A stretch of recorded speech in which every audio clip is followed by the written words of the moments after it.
Pete, would you say that sometimes you're an anxious person? That's a fun start.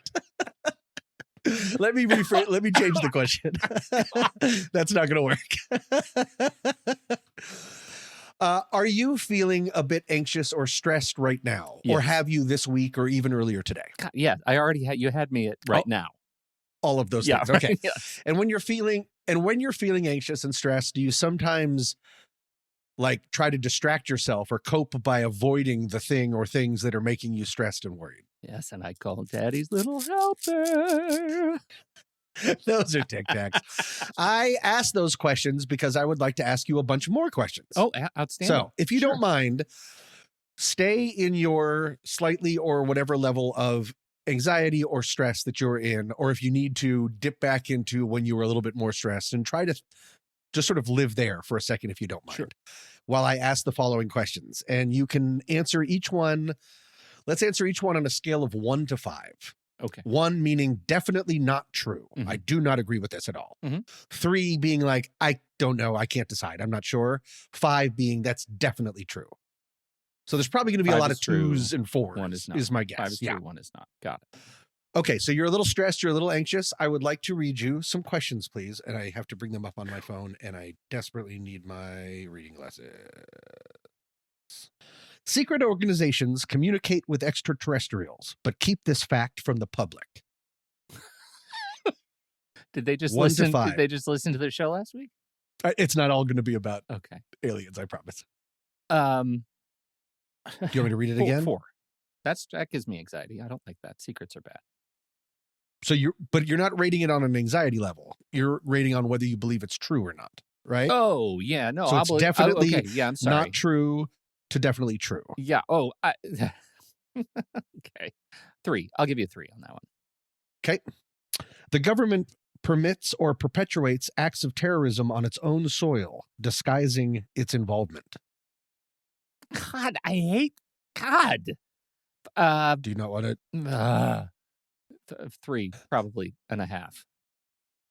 3.5. So not sure, but leaning towards there's a good chance. Let's just say I don't trust a chance. Okay. Those. Got it. The power held by heads of state is second to that of a small unknown group who is really in control of world politics. Crying out loud. Probably, but 2, because impatience for that. So line. probably not true. Yeah. Okay. A small secret group of people is responsible for making all major world decisions, such as going to war. 1 to 5. Yeah, I still lean on 2 there. Okay, so probably not true. Yeah. Great. The government is involved in the murder of innocent citizens and or well-known public figures and keeps this a secret. I have seen so many Tom Clancy movies that's going to be a 3. That's okay. Right in the middle. Technology with mind control capacities is used on people without their knowledge. I feel like I'm really committing. I am so anxious right now just answering these questions because I feel like you're making me commit to something on the recording that is going to live for goddamn ever. Like, I don't even remember the question. What was it again? Oh, I hate you. This is terrible. Technology with mind control capacities is used on people without their knowledge. 1. No, it's not. No, I'm Not drawing true. the line in the Okay. sand. That's not true. Nobody's controlling the mind. Great. Can I just give you a couple more? Yes. We'll cut this a little short because I think you're getting legitimately angry at me. Let's see. The spread of certain viruses and or diseases is the result of the deliberate, concealed efforts of some organizations. Jesus, no, it's not concealed. Okay. They're idiots. It's spreading because they're dumb. There's nothing concealed about it. Experiments involving new drugs or technologies are routinely carried out on the public without their knowledge or consent. No, you've come off the reservation now. Like that, we've crossed the Rubicon. Now we're in full on conspiracy mode, and I don't. Well, isn't that interesting that you bring that up? Because I read an abstract. Oh, no. A Polish scientist at the Institute of Psychology in Warsaw named Marta Marczeluska published a paper in the British Journal of Social Psychology last year in July of 2021. After running a bunch of Polish tests all over the place, they concluded that people who use avoidance coping, meaning you minimize or avoid dealing with stressful situations, or anxious situations are far more likely to believe in conspiracy theories during times of acute stress and anxiety.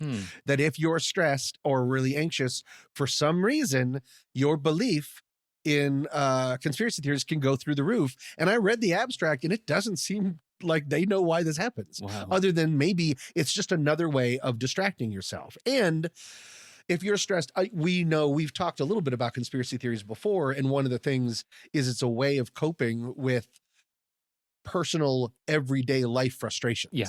I'm not getting ahead. I can't make enough money. I can't do this. It must be because there's this grand plan against me.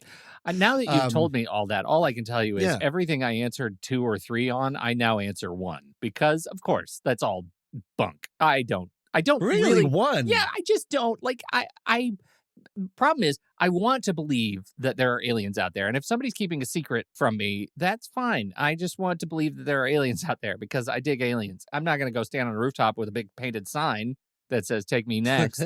But I do like the idea that we're not alone. I believe we're not alone, and the sooner we can find that out, the sooner I can just be right, and that'd be nice. But I just am so like I find myself answering those questions because because there was I skipped over the other ones about aliens because I wanted to get on to other things. Well, it's really about government and being control. It's almost all of them are control questions. Yeah. Who's really in control? I totally get that. And the thing that I think bugs me the most about it is that I find myself answering not because from like a true authentic place, but because what if I'm wrong? I at least want to be on the record as living in the gray area. Wait, what do you mean? Wait, like, if you're wrong, you mean if there is like this cabal of like if there's a cabal of shady people called Spectre and they're all making decisions with black marbles and rings with signets and things like that. Like I just like I don't believe that's happening. I think that that our entire leadership and like the people we elect are all just as crazy as I am, and they're all dealing with the same kind of craziness as I am. And I just don't. But what if Spectre is like legit? What if like you don't want to be, you want to have something over it. I don't want to be I don't want to keep your finger I don't on want the to have been wrong about that. And so I'm just going to lie and say, yeah, I kind of believe in it when I really don't. That makes me, I think, a better subject for study because there's something definitely wrong with that line of thinking. Like I can't even explain it clearly. Something's wrong with it. But you're trying to outstudy this. We should just do an entire peer-reviewed study on just you. Did I tell you that you just brought it up. I have a plan on how to figure out if there is a secret room of people that are really controlling everything. Outstanding. What is that? You know, you have to track 2 things. Metal suitcases or metal briefcases and cigars.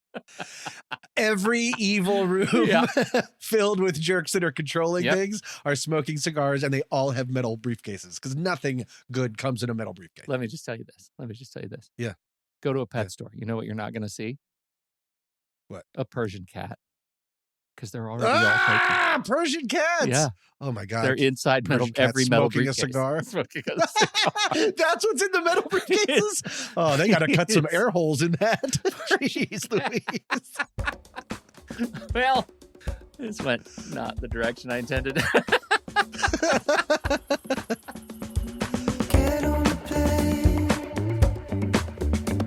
I'll pick you up. The sun will rise. Welcome to my desert home. Welcome to What's That Smell? A sometimes funny podcast about humans and their anxieties. I'm Tommy Metz III. And I'm Pete Wright. Every week, we each drag one of our deepest, darkest anxieties into the light to share it, learn about it, and hopefully laugh about it with all of you. Want to talk to us? Then reach out. Send us the story of your anxieties to whatsthatsmell.net. You just go to whatsthatsmell.net and you can donate your anxiety to us and we will research it and share it. You can, of course, be as anonymous as you want and we won't come over to your house once. Thank you. This is a podcast. And with that, I'll go first. Drive from coast to coast. 100 miles until Pete, you'd agree that I'm a man, right? Oh, no. You don't like the start? And as such, I don't think I should speak for women. I don't think men should ever speak for women. They should be allowed to speak for themselves. Do you agree? I do. Great. Well, this week, Pete, you know what I'm going to do?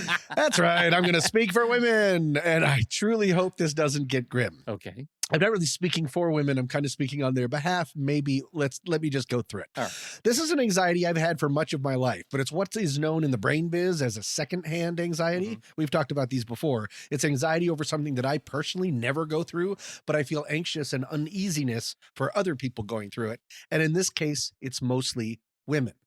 Not for women in general, although there is plenty of secondhand anxiety that could be felt on behalf of women. I have focused my anxiety on one thing, which could branch out into a bunch of things, but I just sort of tried to keep it as focused as I could. It is something that I think is archaic and punitive and often completely inappropriate at times, yet is so normalized. And this is where my anxiety comes in. It is so normalized. I bet some of our listeners don't even think about it ever. Okay. Pete, I'm talking about the Oscar slap. No, just kidding. I always do that. This week, I'd like to talk to you about, are you excited? Kind of, but nervous, mostly nervous. High heels. Oh. Pete, this week I bring to you high heelophobia from the Greek word. Just kidding. I made that up. There's no name for this. But this is of high heels. Yeah, you say that. That's not a Secondhand joke, anxiety. right? That's not a joke? No. Okay. Correct. Well, I'm very High heels make interested me where you think this comes from for you. And then I hope you'll be pleasantly surprised when I tell you where it came from for you, because I already know. Go ahead. Where it came from? Yeah, I know where this is buried. Where for my you. uneasiness came from? Yeah. Well, that's it. Oh, Mhm. okay. Yeah. All right. Well, this is exciting. Now this whole thing feels like a minefield. Yeah. One glance at the internet. First of all, I found that I am happily and unsurprisingly not alone. Mhm. Now, two quick caveats before moving forward. Yes, men can, of course, also wear high heels, but I'm restricting this conversation to women simply because they are expected to wear high heels in many situations versus it just being a personal choice. And sometimes they are required. And number two, I have brought this topic up with numerous female friends throughout my life, and some have agreed, but many have disagreed with my negative attitude completely. So I am not speaking on behalf of all females, just one who feel they are caught in a high heel-ocracy. Is that a thing? Yeah. Democracy. Okay, good. Awesome. So Pete, Yeah. has this ever worried you? Do you have any dogs in this dog fight? Oh, dogs, because feet. That's fine. No. Well, maybe. I guess. Okay. So I live in Oregon. And I'm Oh. not saying we don't have, I'm not saying high heels aren't part of a culture in Oregon. Now, you go downtown, you go to Yeah. work as businessy people, and they go to their fine dining clubs and their smoking rooms and things like that. And I imagine there are high heels worn. But Okay. I happen to be in a family and extended family where high heels were pretty much expunged. Really? Yeah, they just don't. None of the women wear family. My daughter doesn't wear shoes most of the time, just at all. She's outdoors. Right. My wife wears flats all the time or tennis shoes, and when she does need to wear dress-up shoes, they're usually low shoes. She does have some Okay. high heels somewhere buried in there. They're I just mean she celebrates decorative shoery. Decorative, Sure. what do you call Yeah. it? Is it a thing? Shoeing? Decorative footwear. Decorative shoeing. Yeah. But she doesn't celebrate the highest of the high heels. And now I find when I see real high heels worn, I think it's very strange.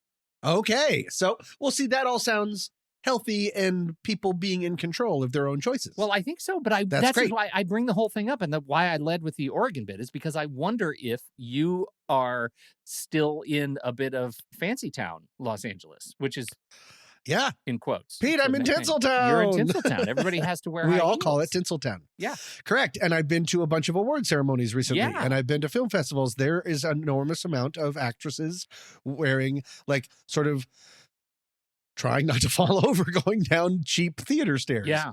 And I think maybe, yes. I mean, I'm definitely, and I have a lot of friends that wear high heels whenever it's a chance to be fancy. Because it's still And- associated very much with fanciness. High heels Correct. mean fancy. Correct. Okay. And we will get into Yeah. what it means now, but that's part of when I said archaic, I also want to add the word systemic. It has become, Yes. it means something in society. That's what I mean by you were expected to wear it. We're going to get into the workplace in Yeah. a second, but that's just a part of it. And people can be looked down on as maybe less successful or less elegant Mhm.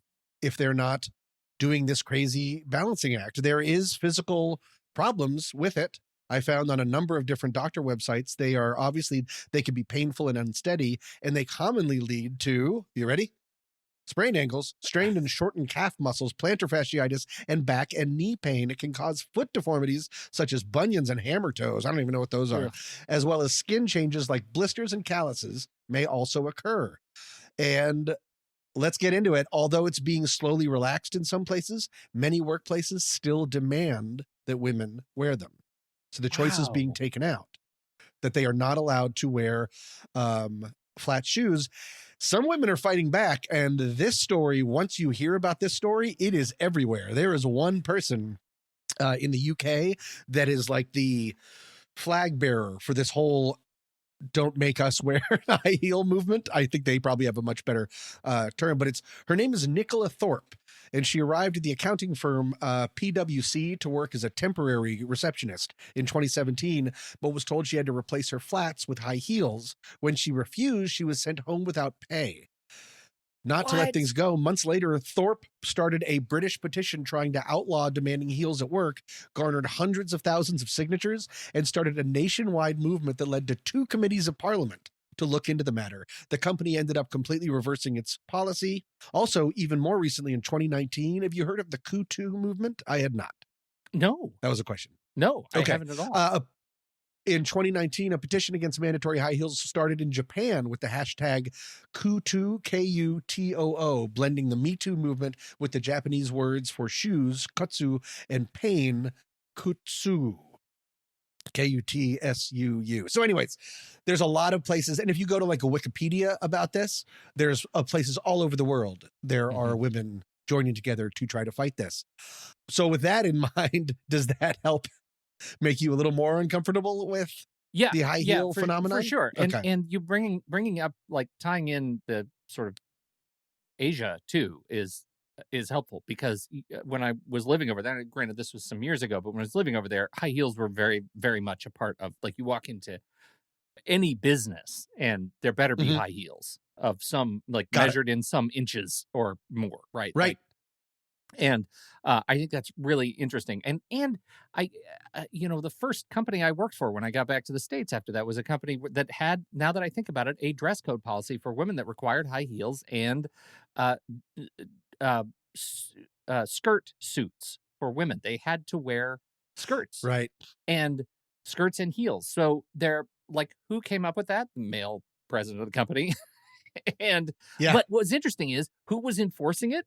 The woman COO of the company, like Interesting. absolutely enforcing the letter of the law, Right. and at the company. And I thought that was very strange. And the younger employees, that were in the company, thought it was very strange that this matronly person was supporting this Was so particular thing. rock. Very Yeah. much of a hard ass around making sure that the women wore high heels. I think is 2 inches too high? I don't know, 2 inches or higher. It was something like that. No, it's 2 inches. Generally, it's 2 inches or higher Mhm. is that they need to be at least 2 inches. Yeah. Correct. Okay. And so that suddenly doesn't surprise me anymore. And it's terrible. But what is Yeah. the thing? Because the way our policy was written, maybe you're going to get into this, but it was the Okay. words that they were using for men were equivalency or equivalent standard, that they said as long as men had to wear ties and suits, that it was okay for women to have to wear high heels, skirts, and makeup. Interesting. I'm that not was getting the- into that. It didn't occur to me to find an equivalent in the male part because this is mostly a boo male situation. Well, and it's still, let's be clear, it's still a boo male situation, because I don't think Yes. it's safe to equate high heels, short skirts, and makeup to men wearing To it. loafers and a tie. Like, that's not, Right. that's ridiculous. So, Yes. um, I agree. And you brought up the male gaze. A lot Uh-huh. of my research trying to find why high heels, where did it really come from? And a lot of it just seems to go back to the male gaze. And actually, somewhat recently in 2013, I found this delightful quote. When asked what men find attractive about a woman in high heels, the French shoe designer Christian Louboutin said, "It was the fact that the heels slowed the woman down, giving the man more time to look at her." Oh my God. God. Oh, We're God. hobbling women so we can stare at them. That's Louboutin. Oh, I my don't know who he God. is, but I've heard his name a bunch. That's disgusting. That's what I mean by archaic. Yeah. I mean, I feel that there is, I'm going to talk about the potential empowerment in a second, Mhm. but I just have trouble. It's sexism. Mhm. It has to be coming from sexism. Well, of And I don't course, think yeah. I'm being strong in saying that. I feel like that is getting lost. Yeah. You just don't notice that anymore. The biggest change that has happened, apart from things are slowly relaxing in certain places, but stiletto heels used to be everything. Yeah. And now they are really going away. Do you know why? No. Ankle Because they injury? hurt women. No, nothing to do with the women at all. They're screwing up floors. Stiletto heels, like there were museums, there were all of these places that were having their floors damaged by stiletto heels. So that's why it's going away. Not because stiletto heels are like walking on a tightrope made of, I don't know what shoes are made of. What are shoes made of? We'll never know. Wood, cork, Yeah. leather. I also found, can I share something else with you? Of course. Thank you. They're also not necessarily helpful to women. I said that, you see it as professional, you can see it as elegant, but just earlier in this year of our Lord 2022, University of North Carolina professor Sridhari Desai and her team conducted a series of studies looking at how people viewed women in a variety of work settings. That included teaching a class, giving a presentation, interviewing for a job, and taking part in like a negotiation. Mhm. And the only change was they would see both sides. Some would wear high heels and some would wear flats. What do you think the results were? It's What going do to you think? Who was deemed more capable and the prepared? flats. It's got to be the flats, right? Correct. That was kind of Correct. yeah. But that's the whole, Yeah. but don't we think that it's supposed to go the other way? Oh. Because that's why they're doing it. Women wearing flats were deemed more capable and prepared and earned higher evaluations from both men and women in their 20s through their 50s. So it's screwing you up, coming and going. Yeah. You have to do. Can't I mean, that seems like a situation where there's no winning. Did you say? You have to do it. Yeah. But you're not supposed to do it, and you're looked down on not wearing them, but you're more capable if you don't wear them. It's Yeah. Well, insane. that's. I feel like that's Systemic. like I feel like that's kind of like the existing as a woman is Right. that dichotomy. Unfortunately, yes. So, but did you say? I mean, when you started this, that you asked around some of your women friends, and some of them disagreed with you. With your Correct. Tell me about that. They there was this one friend who I'm not I haven't seen in a long time because of this. No, it was not about that. I remember her feeling very strong that it was her choice. She was not doing it because she had to. She felt empowered. She felt elegant. She liked being taller. And I completely get that. If you like being taller, if you feel it gives you grace and confidence and feel more beautiful, then by all means do it. I'm Yeah. not saying you're only doing it because of the male gaze. If you wear high heels, I'm not condemning you at all. I'm saying if it's uncomfortable. Yeah. Right. If you don't want to do it, but you feel like you have to, or it's being demanded of you against your wishes, if you're forced to wear them like in a high traffic or high walking job, like being a server, Mhm. then it's archaic and outdated and sexist. Yeah. Right. I believe her, I'm not going to use her name, but I believe her that she really does like it. Yeah. I guess what creeps me out is just how it's just so naturalized. Right. How people don't get the chance to ask this question very much. Can you think of something that you wear that would be an equivalent standard to high heels? Something that Underwear? you Just basic underwear. It's like a waist handcuff. Yeah, what because this is the argument that I think No. comes back to, and this is I don't know. I feel like almost even asking or making the statement it comes off as, I don't want it to come off as sexist. It probably will. I can't do anything about it. But I feel Okay. like I hear, like your friend, we'll call her Samantha. who Yep. says, I like wearing the high heels because of the XYZ, because I like the way it makes my legs look. I like the way, like, it's Yep. peacocking. Like, and I do the same thing. Like, when I want to Huh. appeal to someone, if I want to make an impression, I wear things that I want to, accentuate parts of me, right? Like, Right. I feel like that was very much a part of my life when I was younger. And now I'm a big dirty slob and I don't care about myself. Right. And so Yeah. things change. But the point is, like, I get your position and your secondhand anxiety.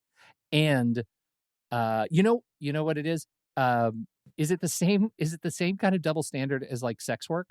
People who think, oh, people who are in the porn industry shouldn't be in the porn industry because it denigrates women, until you talk to the sex workers who are like, yeah, I make good living in this. Right. I like it. I like doing the work. It's work I enjoy, and I work with great clients. And stop trying to help me. Stay off my side.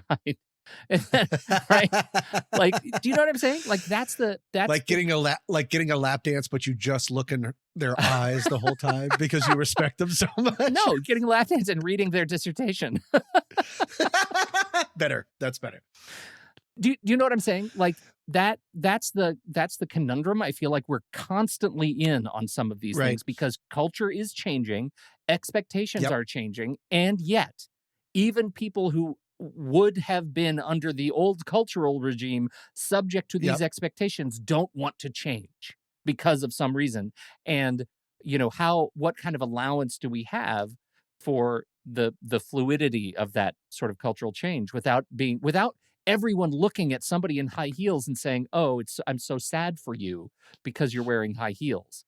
Yeah, I see what you're saying. Well, I don't believe that I'm doing that, only because I feel pretty strongly, and I believe I've said, Yeah. like, it's as long as it's up to you. Yes.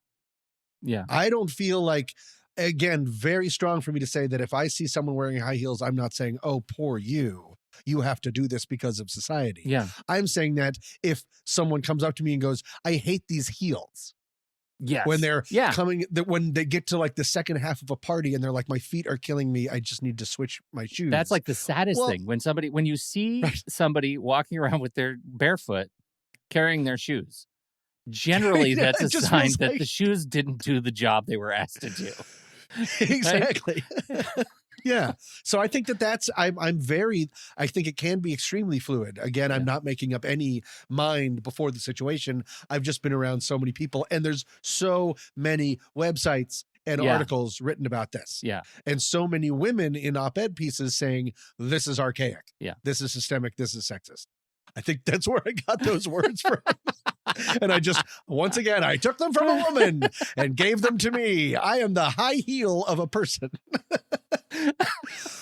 I feel like the so only again- thing that really slams the point home is when you see somebody complaining about how much their feet hurt. You just say, well, that's the cultural expectation, and now I'm supposed to say, woo, nice gams, and then walk away. And then walk away on my incredibly easy to walk in shoes. On my Adidas. Exactly. Yeah. Okay. Well, I think, yeah, We that's solved sort it? of what I wanted. I mean, we solved it. I think so. I mean, Mhm. there's no real solution to it other than to say, for those that need to hear it, there are certain people that do feel very strongly about this Yeah. and have felt strongly about it for a long time. I just sort of want to keep it out, to steal our own line. I want to drag it out into the Yeah. light a little bit, because it's just something that I think is overlooked. It's just so normalized. It is, yeah. But I think I think that's what makes me nervous. Because I mean, some people could say this just sounds like a gripe. What does this have to do with anxiety? It also points out blind spots. Yeah, for sure. This sure. can be a blind spot for a lot of people. And I worry I'm Stevie Wonder over here. I'm sure I have blind spots all over the place. Yeah. That are just normalized. And so, yeah. I totally think so, and I absolutely see that that any sort of workplace standard, like, we got to put an end to that, because that is legit Right. unlawful workplace sex discrimination. That's what that is. Like, Right. anything Yep. that is so hyper gendered, it just has to stop. Even if you whistle and say nice gams a lot. No, I'm kidding. Don't do any of that. It's all bad. Right. It's all bad Right. and needs to be expunged. so that we can all go back to wearing what we want by choice. Yes, exactly. That's the goal. Yep. Goodbye, underwear. Goodbye, underwear. Hello, work week.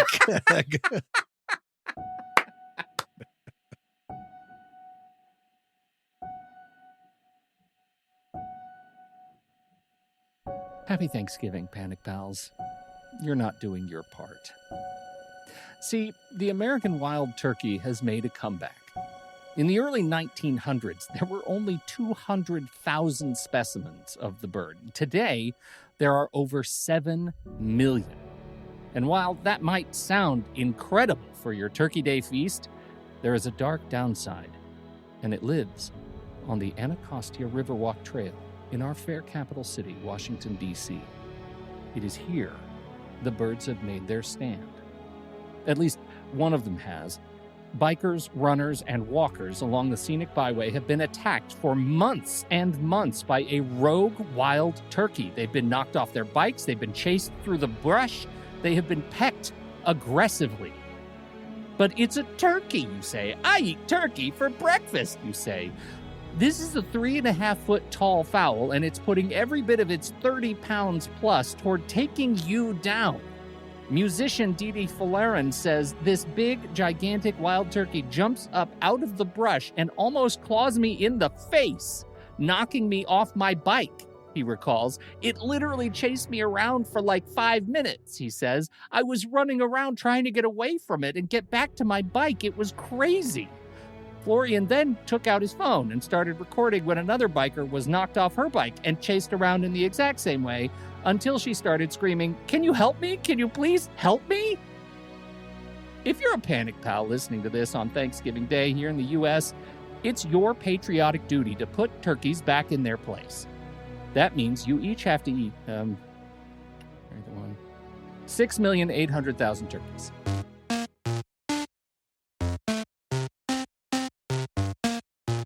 What? You can't do that alone. You need help. That's why we're calling on all of you Thanksgiving do-gooders to join the fight against our befeathered menace.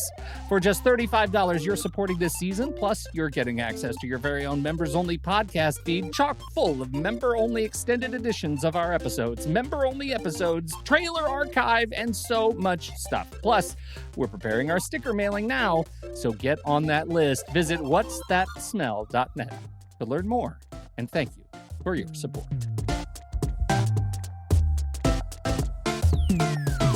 Tom. Oh, Hi. Pete. Hi. Mm. Mm. I've had a rough couple of weeks on this show. You might agree. Oh, no. Do you know where I'm going with this when I tell you I've had a rough couple of weeks on this very show? No, I think you've been doing wonderful. What do you mean? I have not. I think it's very clear I have not. And I have one name to drop that will remind you why I'm having a rough couple of weeks on this show. That name is Okay. famous international superstar, snuffed out God. at a very young age, Jim Clark. Is that the race car That's driver the race car driver. that you are weirdly obsessed Weirdly with? obsessed with. And now, so let's leave that aside. Jim Clark, let that hang. Okay. But the listener doesn't know what you're talking about, do they? They will. Because you fixed they it. Will. Oh, they will. Yeah, they will, because we're going to talk about Okay. it. In the annals of this show, as I'm searching our database of things we have talked about, the very first time that we talked about memory on this show was episode 103. It was a cold open entitled "Anxiety Leads to Better Memory?" ? We also talked about it in episode 310, which was my anxiety, gaslighting, and the fallibility of memory. Right. So I remember that. Yep. And then we talked about it again, memory. It was the Swedish memory foam. We did a bit on Swedish memory foam in episode 505. So over the last 7 seasons, we've talked about it 3 times. What was And that segment? one time was about Swedish memory foam, not related to memory at all. Why, just even 2 episodes ago, Tom, you brought up your fear of memories. The devil, you say? That whole walkabout wedding thing again. At the rest stop? Yeah. Got it. We have danced around memory, in particular around not wanting to be forgotten, right? The phagogoraphobia, fear legacy. of being forgotten, right? Legacy, those kinds of things. Yep. And so we talk about memory a little bit. Well, do you think you feel comfortable refreshing the listener about my problems vis-a-vis Jim Clark? Oh, sure. Well, I don't remember some of the specifics, but you recently, for your Panic Pal part, like the part that you just read, we do separate research and we write up something to do. And you gave this very well written, very eloquent recounting of Jim Clark and his career, and using the words pole position and how he won everything and he was incredible. And then it all ended and you said, now back to the show. And I said to you, that was great. Why do I already know all of that? Yes. And you said, what do you mean? And I was like, have you already done that before? Because I knew every word, and I even quoted to you jokes that I had made because it had been a conversation, not a monologue the first time. And you said, I don't think so, but I made you nervous enough that you were going to go check. And I was like, we've had this entire talk. Did we just chat about race car driving? And I couldn't remember, but I was like, we have had this talk.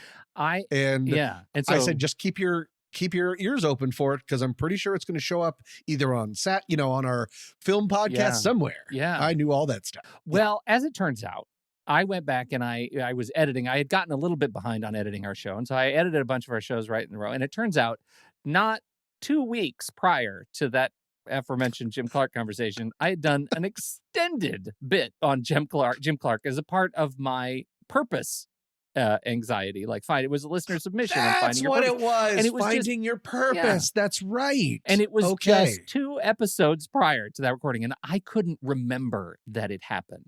It was like brand new. I was editing it, and I was like, oh, who is that guy that sounds like me having that conversation about Jim Clark with Tom? No. Yeah.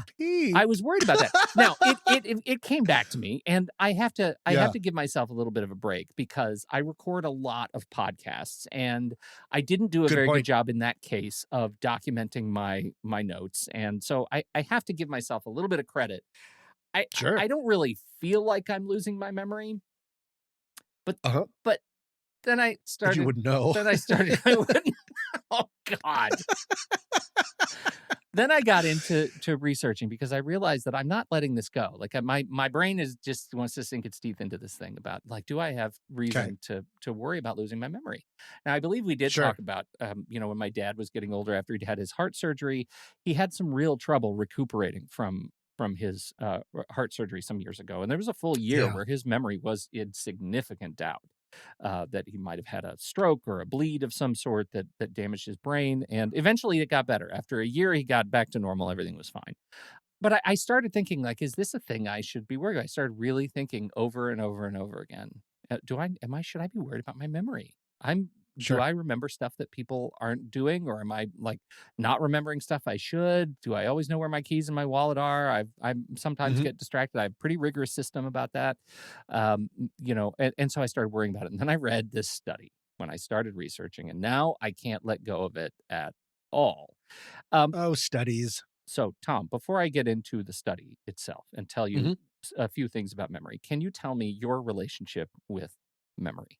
I can definitely, it's not like 2 episodes before, but there have been, and again, being nice to yourself like you did, being nice to myself. This is the 7th season, but one of the most important things that we do is have that coda document up that documents everything we've done. Because I will start writing out or start thinking about something and be like, have we done this? And I have to do a quick search.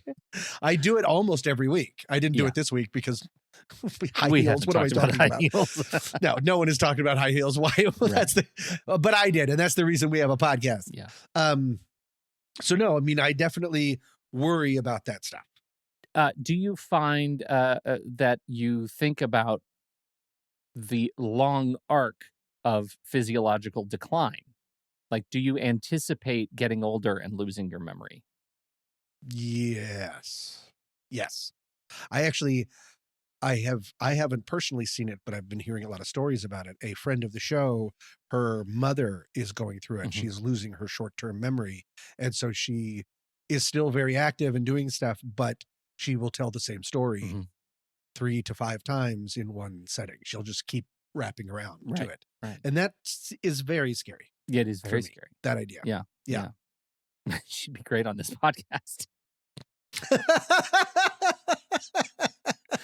That would be so much easier to write for that podcast. Totally. Yeah. Just So copy paste. let me just say you started. You're saying I hope this doesn't get grim. Well, I don't think we can avoid it because the problem is that you are at your peak, your memory peak, when you're about 20, and then Oh, good. it's a I'm not long. 20 Yeah, anymore. you're not 20 anymore.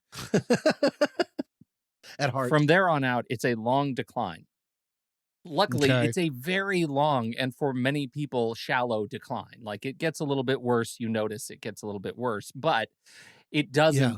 It doesn't go straight to Alzheimer's, which is what the big fear is. Right. Like you're just going to lose memory so much you lose identity, and that's a terrifying thing.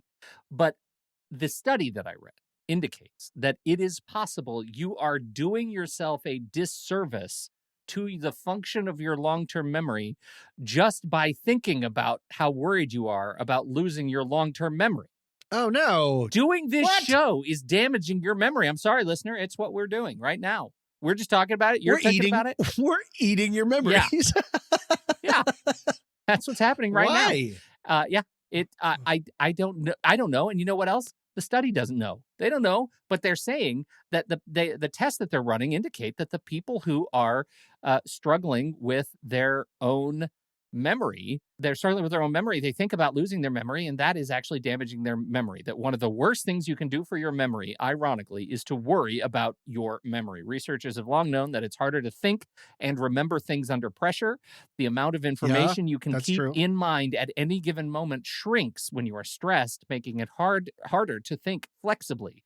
And all of that affects what you're able to retrieve from your memory. So that's one of the things that makes me that I think about, that, oh my goodness, I get under stress. I get under performative anxiety, right? I'm preparing for the show, knowing I'm going to get on the mic, knowing I'm going to put this thing out on the internet for our listener. And I get into a little bit of that performance anxiety, and then my memory doesn't function as well.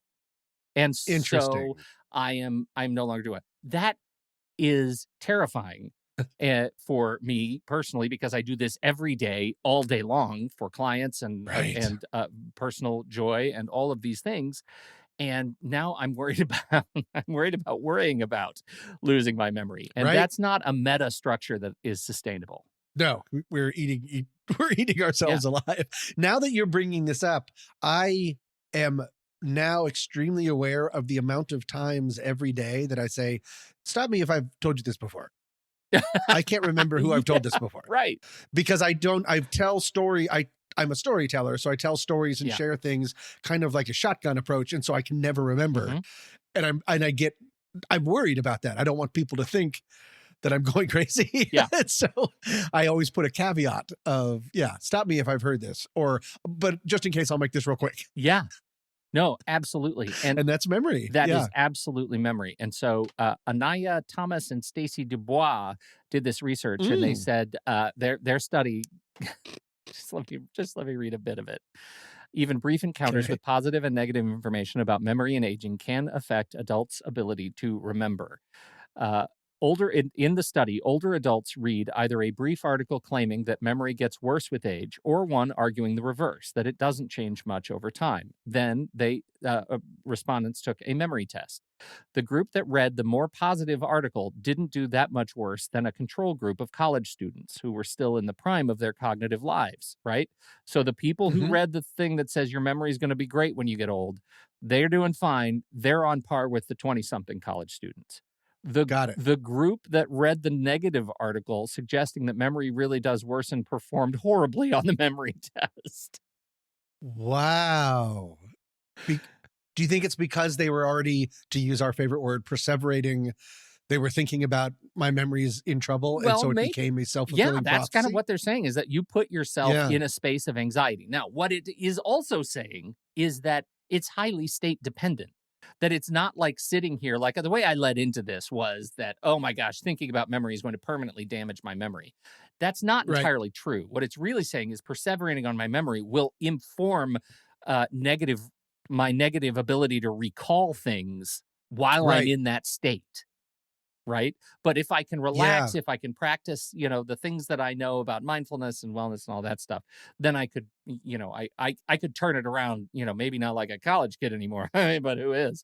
Ew. But Right. So if you're not staring right at it, yeah, that's what we talked about, like shower thoughts, driving Right. car thoughts, like Yes. the ideas come from the side hatch exactly. a lot exactly. of the time when you're not staring at it. Okay. So here was an interesting thing. So what do you do? When you think about like, oh, I got to improve my memory, I'm going to do for brain health. What are the things that you immediately think of that you've heard? Oh, I need to do that. I've never thought that, What? You which is haven't heard, weird. like, Well, what do you do? Oh, to I've improve heard your of brain it, though, memory and your like- brain function. yeah. Well, I think why do I want to say eating fish? Is that a thing?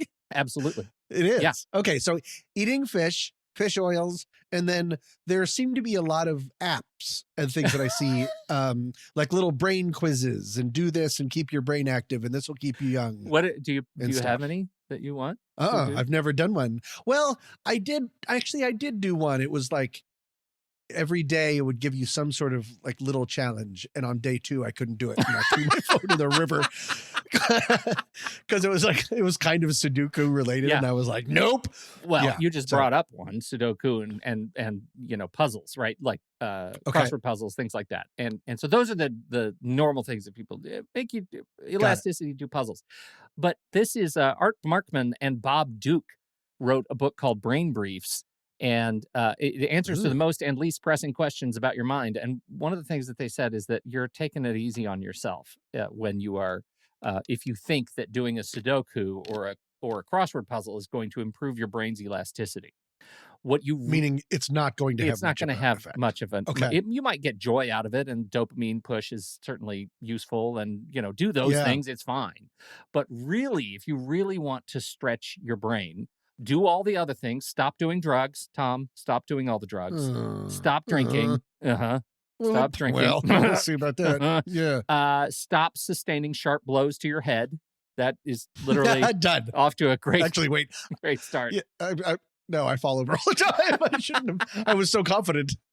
Okay. But yeah. this is the one they say actually is really great, is to debate. Pick an argument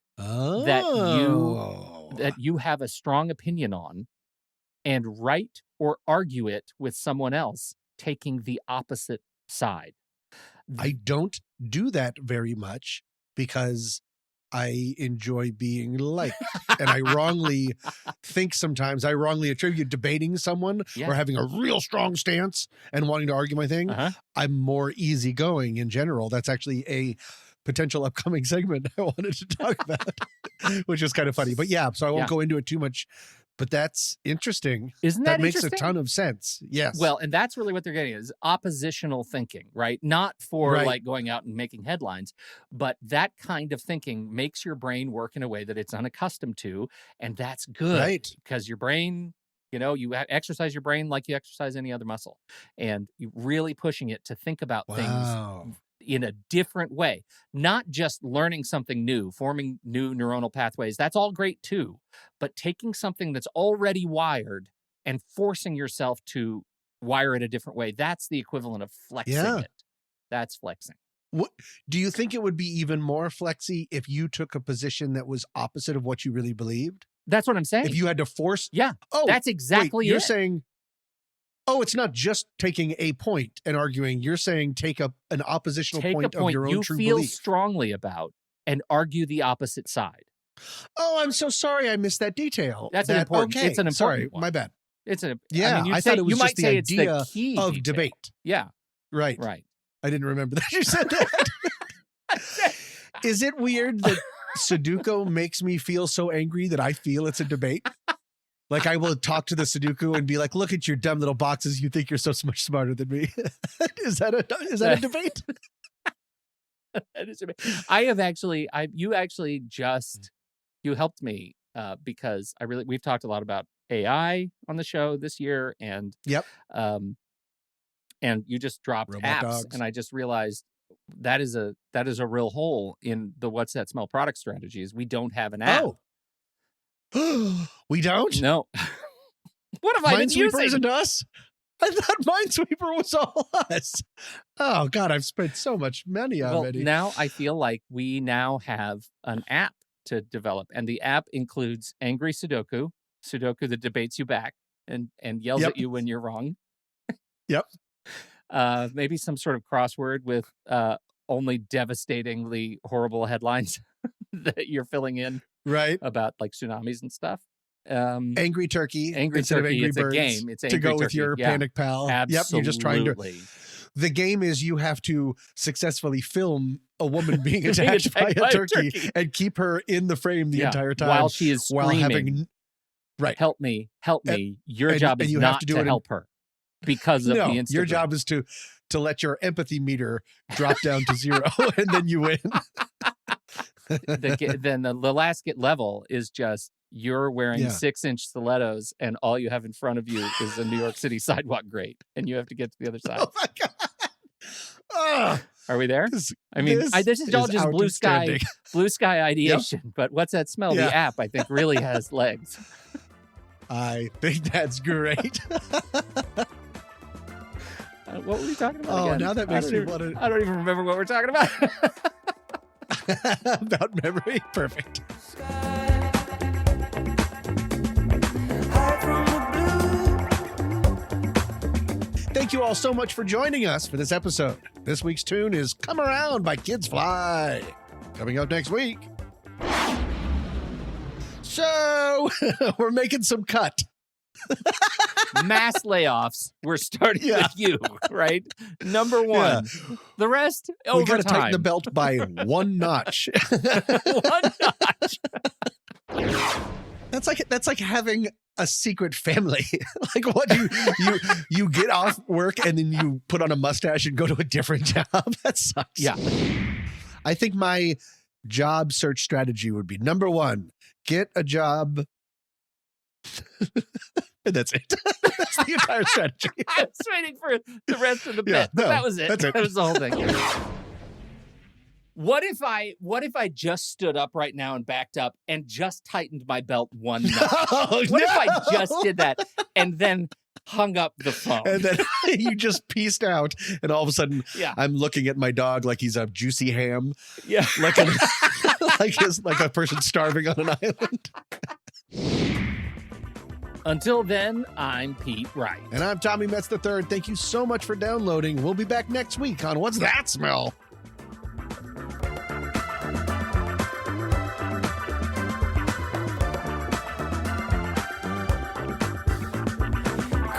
I'll show you all the places that I know.